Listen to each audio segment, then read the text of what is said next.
Kaos i världspolitiken, visselblåsare, hackare och läckor. The moment that stands out for me still is the day that I was actually terminated. It's important to really think about that before you do blow the whistle. Är det amatörernas julafton eller kan vi tala om en ny diplomati?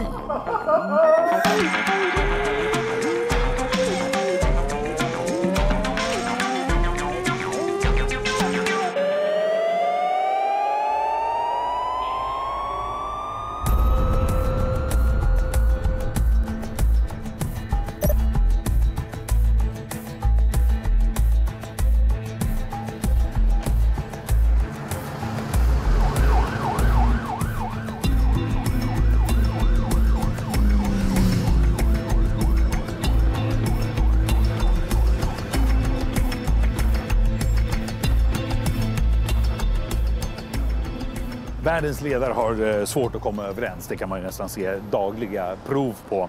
De senaste åren har de dessutom fått en helt ny sorts huvudbry. Privatpersoner som till exempel Wikileaks-grundaren Julian Assange eller visselblåsaren Edward Snowden lägger sig i och skapar diplomatiskt kaos. Här ser vi till exempel tidningen The Guardians redaktion. De blev ju Snowdens språkrör och fick därmed också känna av maktens vrede. Men läckor, ny teknik och sociala medier har gjort att människor på gräsnotsnivå kan förändra världen och skapa både försoning och osämja. KOBRA handlar ikväll om de nya diplomaterna. I maj i år skakades USA av den största läckan i amerikansk historia. Prismskandalen och NSAs massövervakning av allmänheten. Bara under den senaste veckan har mängder av världsledare protesterat högljutt mot avlyssningen. Läckan kom från den här mannen, Edward Snowden, kallad både hjälte och förrädare. Idag i landsflykt i Moskva. Han är bara en i raden av visselblåsare som avslöjat topphemligheter de senaste åren.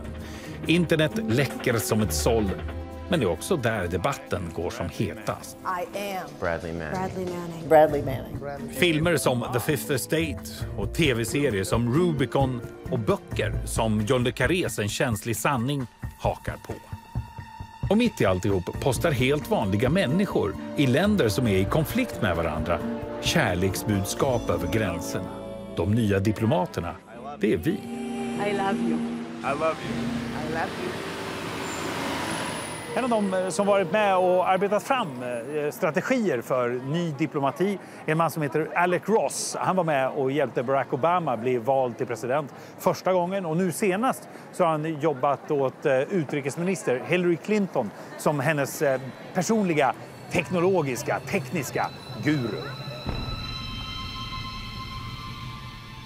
Days of diplomacy being conducted by white men in white shirts, talking to other white men in white shirts, sipping tea with a flag flying in the background, that's inadequate.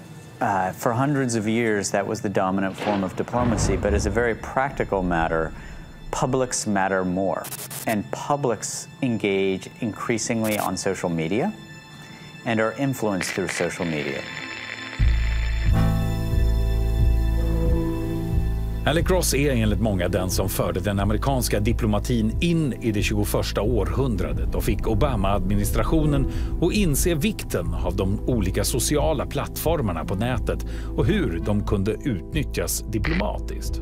Men det fanns de som stretade emot. There were, of course, elements of the bureaucracy that questioned it. They said, oh, this is all very messy. This isn't how we do this work. And honestly, I ignored them. I worked around them. You know, there's an expression we have in the United States that is lead, follow, or get out of the way. And this was my approach. I was going to lead. Some people followed. The others had better get out of the way. So I like it. It's more of a sort of a real city. De första åren fungerade alla Ross tankar om e-diplomati enligt planerna. Det facebookades, twittrades och inte ens Wikileaks satte några större käppar i hjulen. Men så kom Edward Snowden. The public needs to decide whether these programs and policies are right or wrong. This is the truth. This is what's happening. you should decide whether we need to be doing this. Brasiliens president ställde in en resa till USA efter avslöjanden om spioneri. Frankrike och Tyskland kallade till sig amerikanska ambassadörer. Diplomater fick jobba övertid.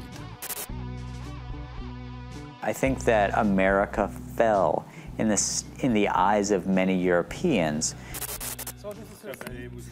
En av Alec Ross främsta kritiker är Evgeny Morozov. Jonas and I are going to meet with Alec Ross. A waste of time, but you know, that's just my opinion. Yeah. Evgeny Morozov är skribent på New York Times, Economist och Frankfurter Allgemeine, för att nu nämna några tidningar. Problemet enligt honom är att den amerikanska staten blivit databeroende och borde läggas in på avvänjningsklinik. The moment we accept the argument that it's okay for them to store this data, even about people who are innocent, right? Because, hey, they just need to understand the trends. They'll just go and store everything, right? It's something that, like, if you think about it logically and philosophically, it's just that there is no end. Because, again, there is data about everything that I do. I mean, it can be reduced to some kind of informational profile, right? The moment I wake up, you know, time in breakfast, shower, walking out, you know, everything can have some informational component to it. And as long as people in NSA don't have a good answer as to why they shouldn't be recorded, because I'm part of some population, right, that can be presented in form of a trend, they'll just record and store everything. Why should people care about surveillance? Because even if you're not doing anything wrong, you're being watched and recorded. And the storage capability of these systems increases every year consistently by orders of magnitude.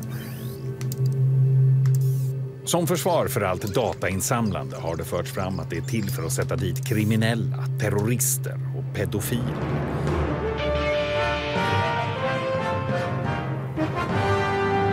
Good evening, Glenn Greenwald.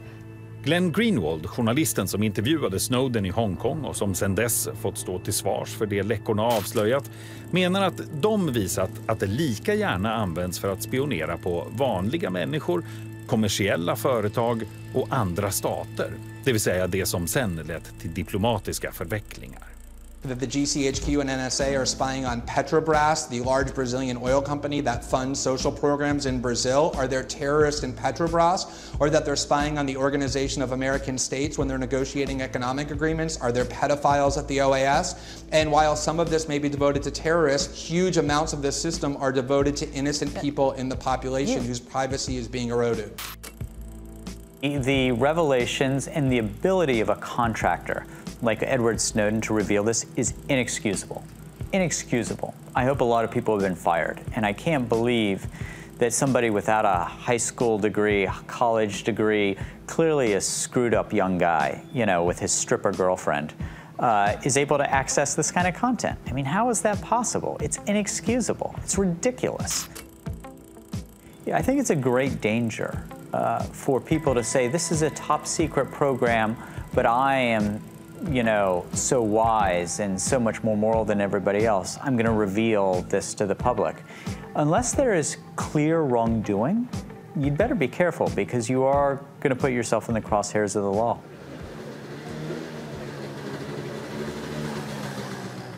Evgeny Morozov tror nu inte att Edward Snowdens avslöjanden kommer att få några större konsekvenser. I think he and Greenwald and The Guardian expected a far greater public blowout from the whole thing, and it just never happened. And I think they're just desperate at this point. So, you know, they're trying to get the New York Times involved. They're trying to get, you know, novelists to write about this stuff. So why is that happening? Because most people don't care. And they, I mean, because there is no victim, right? I mean, as long as there is no victim, there is no crime. Right, and as long as there is no crime, people are not going to protest. If it boils down to them not using all of these fancy devices, gadgets and technologies, that's not a step they're willing to take. Folk är alltför förtjusta i sina gratisappar och gratisprogram för att bry sig om att de där programmen samtidigt är spionverktyg. The greatest fear that I have regarding the outcome for America of these disclosures is that nothing will change. Alec Ross, en av e-diplomatins verkliga urfäder, inser också att den nya tekniken är ett tveeggat svärd. I think that progress is inevitable, but it's just not going to be neat.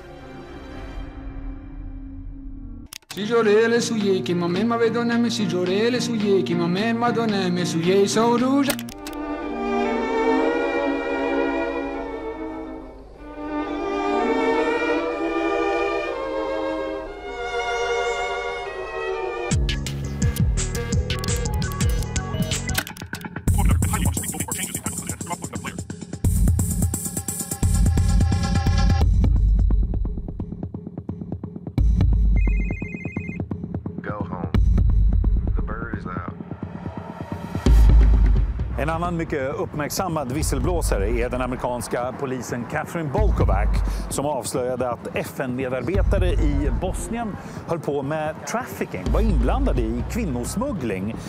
Och när hon avslöjade det så drabbades hon själv av väldigt starka repressalier. Hennes öde har blivit en film som vunnit flera internationella priser och också många kritikers hjärtan. Vi träffade henne i Lincoln, Nebraska.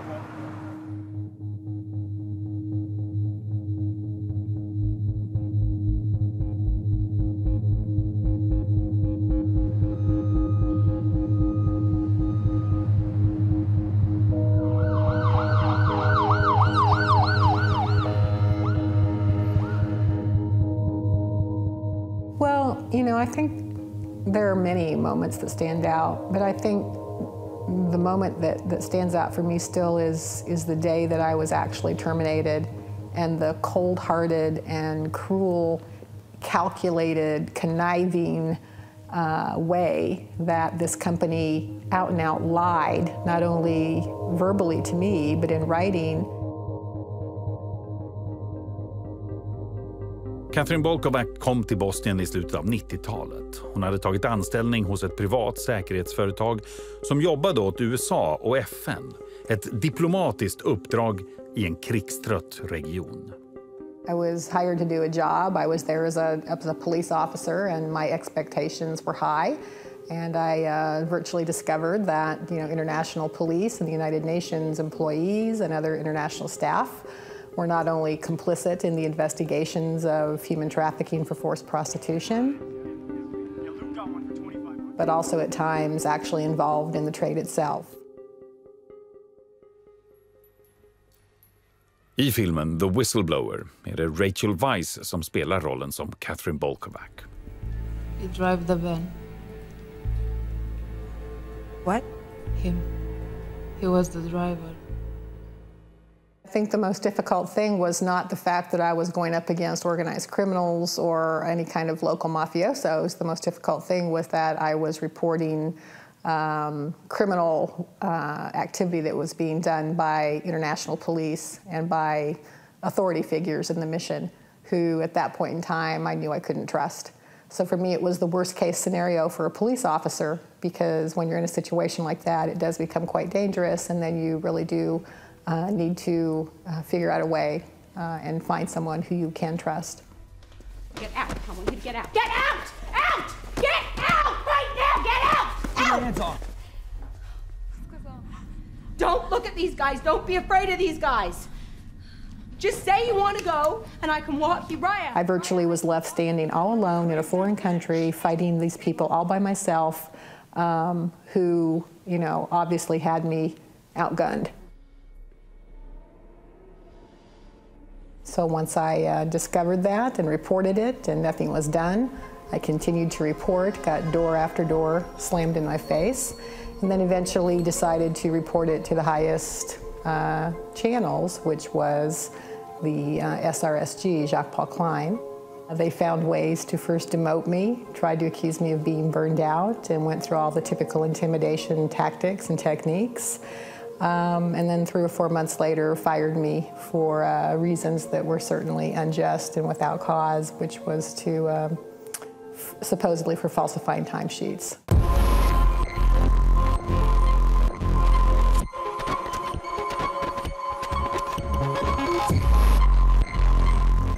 Catherine Bolkovac drog så småningom det privata säkerhetsföretaget inför domstol och vann.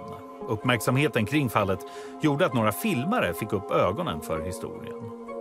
They came to me and asked if they could buy my life right story, and unfortunately they were a little embarrassed because they said they only had $100 to offer me at the time, and of course I accepted that because it was never about the money, and certainly really wasn't sure if it would ever get made anyway.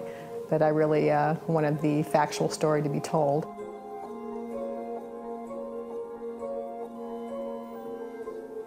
Många visselblåsare får det svårt efter det att de har avslöjat kollegor och det företag som de jobbat åt. Catherines fall är inget undantag. Idag jobbar hon på ett hem som tar hand om barn som är offer för sexuella övergrepp. Hon bor i hemstaden Lincoln, Nebraska och är en ofta anlitad föreläsare i frågor om trafficking. Men det har varit en lång väg tillbaka till normaliteten. I mean, most people don't tell the story. No, they don't. And I think it's clear that the reason they do that is because of the retaliation that takes place against them.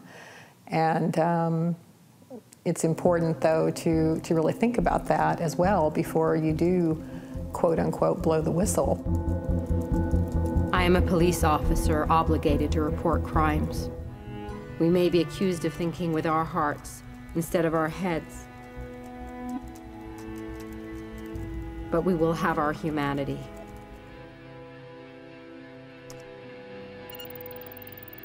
But did you have moments of regret, you know, when you... No, I never regretted it.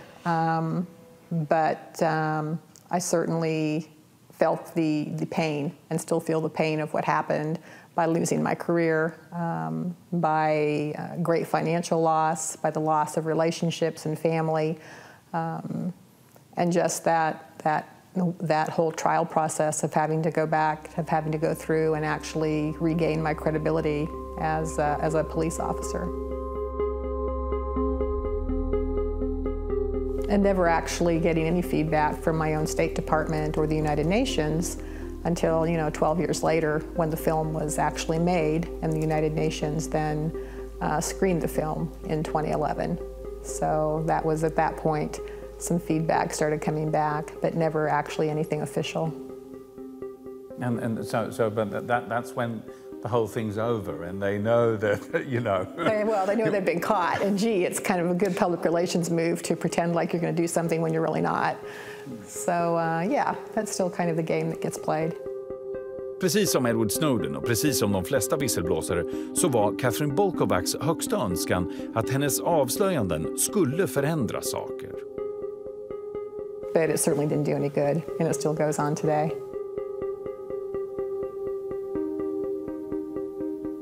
This is Jab 1 team, good to go. Advise immediately, you have eyes on you.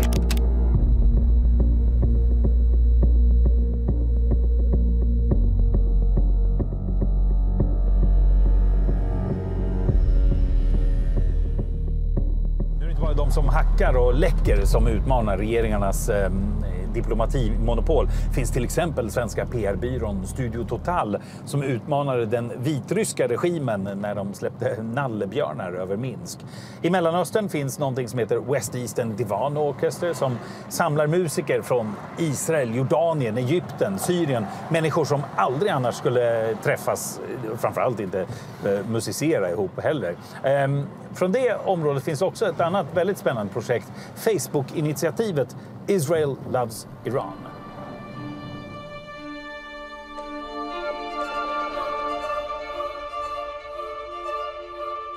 I mars 2012 trappas konflikten upp mellan Iran och Israel.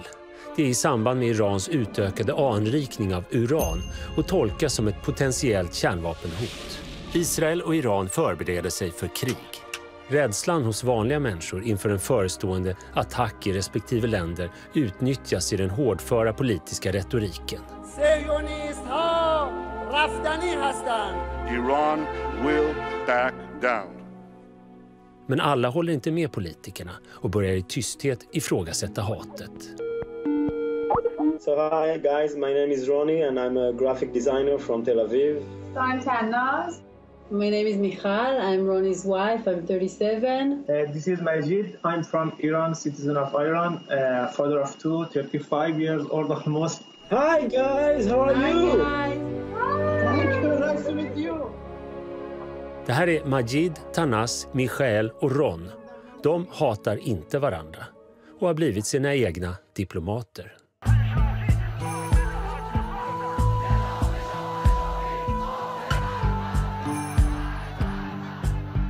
After Iran Revolution about 35 years ago, the relationship between Iran and Israel was very harsh, and they know each other as enemies.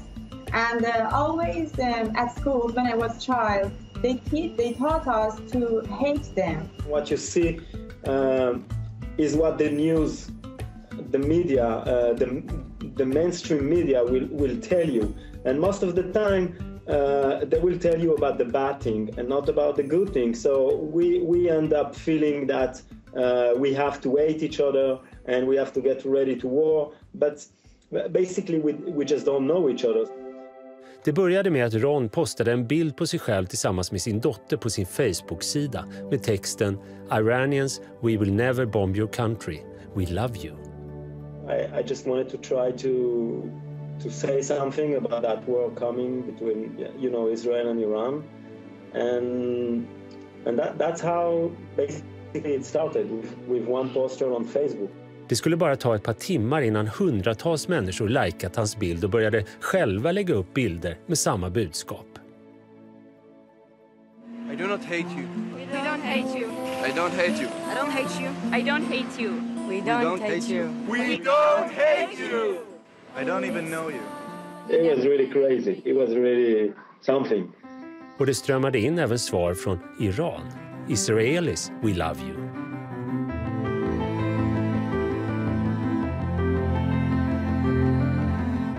Every action needs a reaction.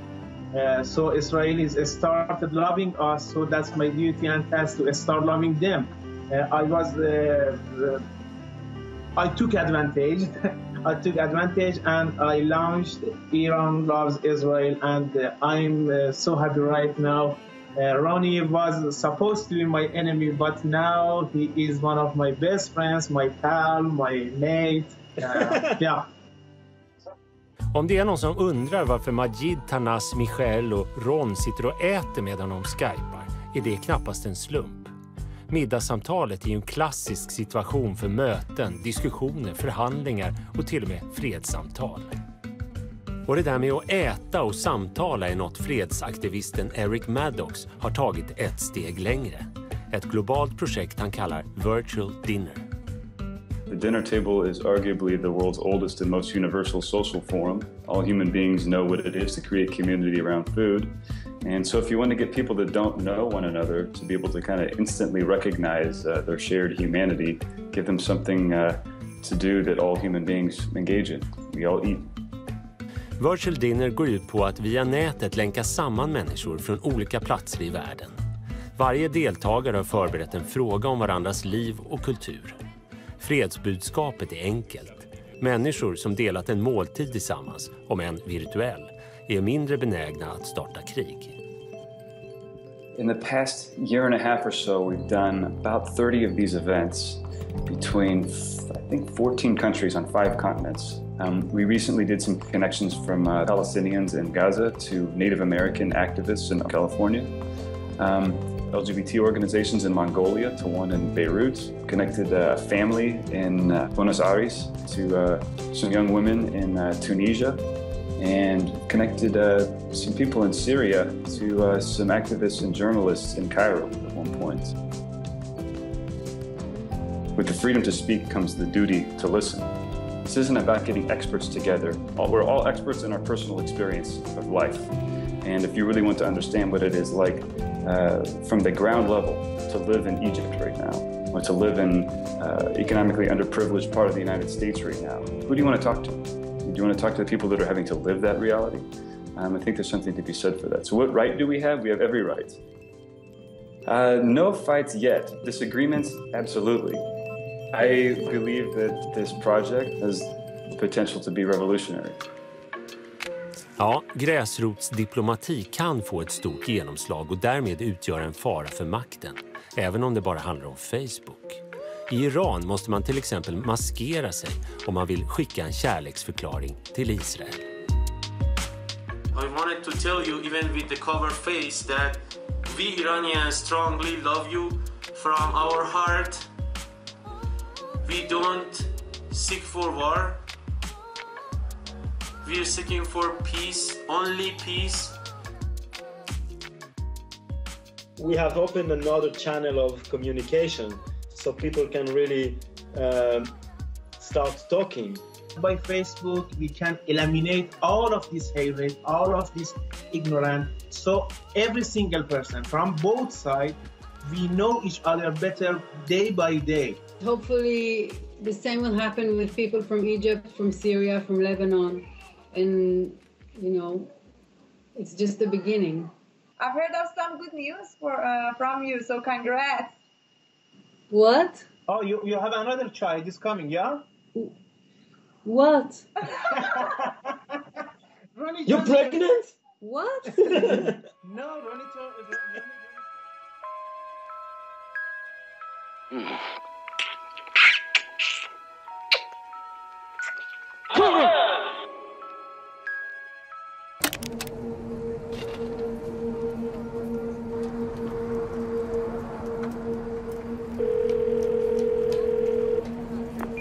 La mission est terminée. Je répète, la mission est terminée.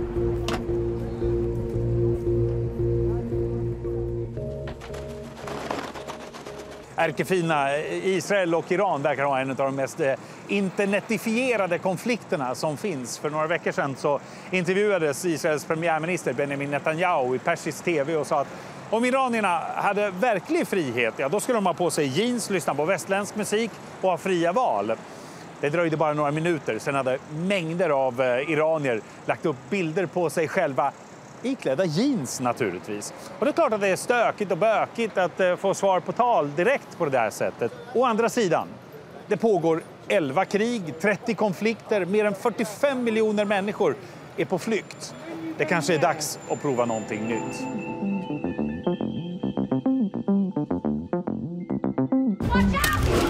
You can't just wait here and wait for sharks to rain down on us.